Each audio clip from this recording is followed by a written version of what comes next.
El entrenamiento en altitud pretende alcanzar una mejoría en la capacidad de transporte de oxígeno al organismo, de modo que estas respuestas fisiológicas, que son el aumento de masa eritrocitaria en la sangre, el aumento de la capilarización en el corazón, en el músculo esquelético, pues puedan proporcionar una mayor capacidad de aporte de oxígeno al organismo en las condiciones de ejercicio,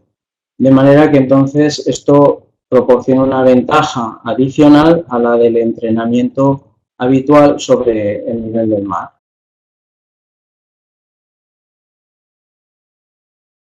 Esta es una cuestión interesante porque no es únicamente un parámetro el que influye, no es solamente el tiempo necesario,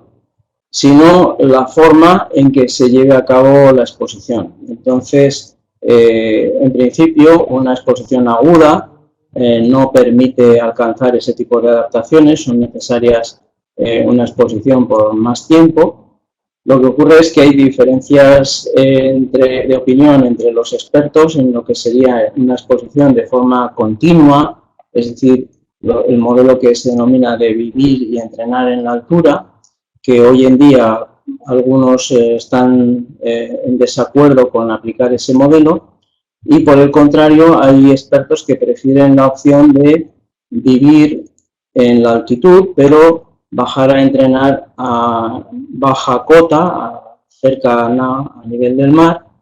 de manera que entonces esa modalidad pues permite, por un lado, estimular en el organismo las respuestas propias de la vida en altura, pero por otro lado permite hacer un entrenamiento con unos volúmenes y unas cargas de trabajo que sean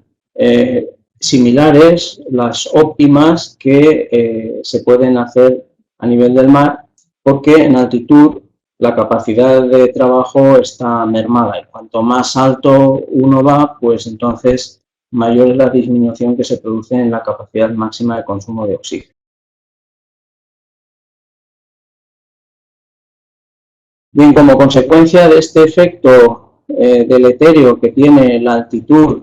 sobre el organismo, es decir, la pérdida de masa muscular, la pérdida de peso corporal, la menor capacidad de estímulo, hay una cota límite a partir de la cual todo el mundo está de acuerdo que ya no es beneficioso la exposición a la altura, sino que al revés resulta deletérea. Esto estamos hablando de grandes altitudes propias del alpinismo, no de las zonas de entrenamiento que habitualmente están sobre los 2.000, 2.500 metros, no más arriba de los 2.800, 3.000 metros, nunca, porque entonces ya son, digamos, más aparentes los efectos detrimentales que no los potenciales beneficios que se podrían obtener. De manera que entonces hay la posibilidad de hacer una exposición en el medio natural, es decir, buscar una localidad geográfica, esto es lo que son los centros de alto rendimiento que se han instalado en altitud, como el que hay en Granada, o Juan Romeu, Colorado, etc.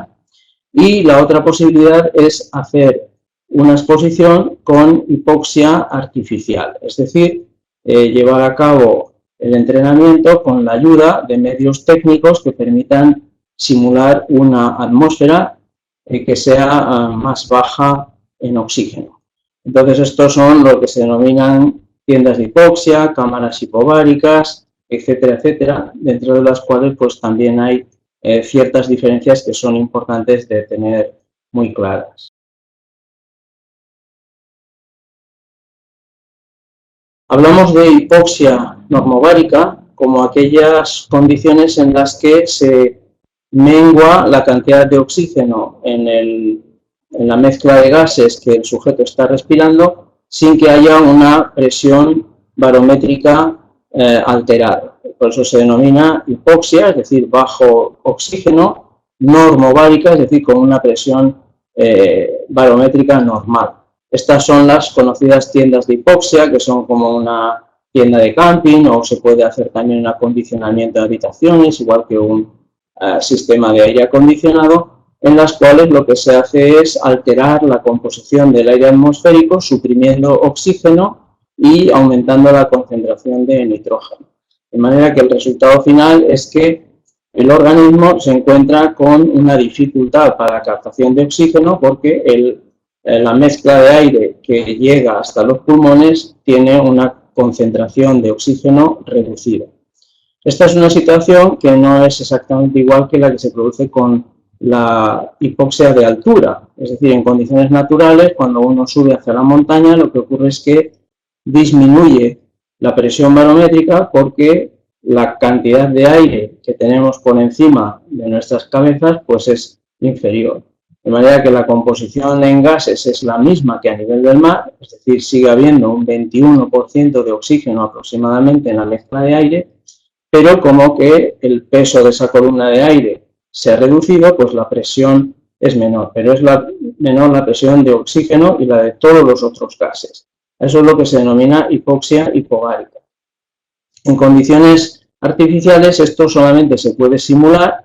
encerrando al sujeto en una cavidad, en una cámara, en la cual se puede hacer con unas bombas de vacío una succión. El aire tiene que entrar y salir continuamente, pero el trabajo de esas bombas de vacío hace que en el interior de la cámara quede una presión barométrica inferior a la que hay en el exterior y esas son las verdaderas cámaras hipobáricas. Es decir, a veces se confunde y se habla de cámaras hipobáricas cuando realmente estás hablando de tiendas de hipoxia. Entonces son aspectos diferentes porque ya hemos visto que la presión barométrica es distinta y eso puede afectar a parámetros como la densidad del aire, que influye sobre el trabajo ventilatorio, a la presión que rodea al organismo, lo cual puede inducir también o afectar al aparato circulatorio a través del retorno venoso, etcétera, etcétera. Es decir, que no son exactamente las mismas condiciones. Entonces es interesante cuando, por ejemplo, se comparan estudios, etcétera, asegurarse de si se ha hecho en condiciones de hipoxia normovárica o de hipoxia hipobárica, porque cada vez más expertos consideran que no son estímulos exactamente intercambiables. Es decir, los efectos fisiológicos que se inducen no son los mismos.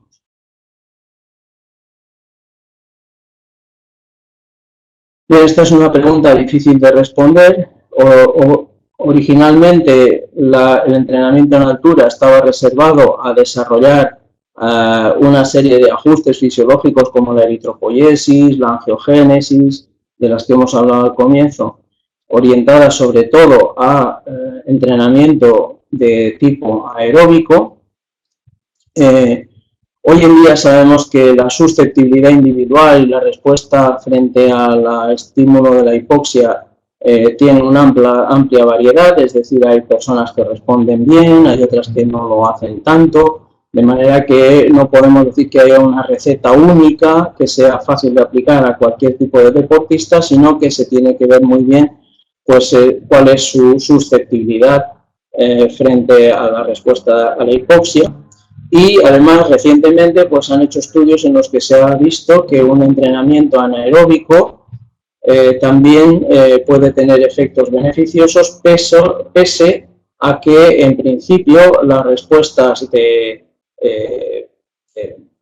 entrenamiento de fuerza-resistencia, por ejemplo, y tal, no está influido por la hipoxia, pero en cambio sí que puede ser interesante de cara a mejorar la percepción de esfuerzo por parte del deportista, que tendría ya unos efectos a nivel psicológico, o por ejemplo el entrenar las vías de recuperación de estos digamos, entrenamientos que son a través de vías puramente anaeróbicas, pero que para su reposición necesitan de las vías aeróbicas.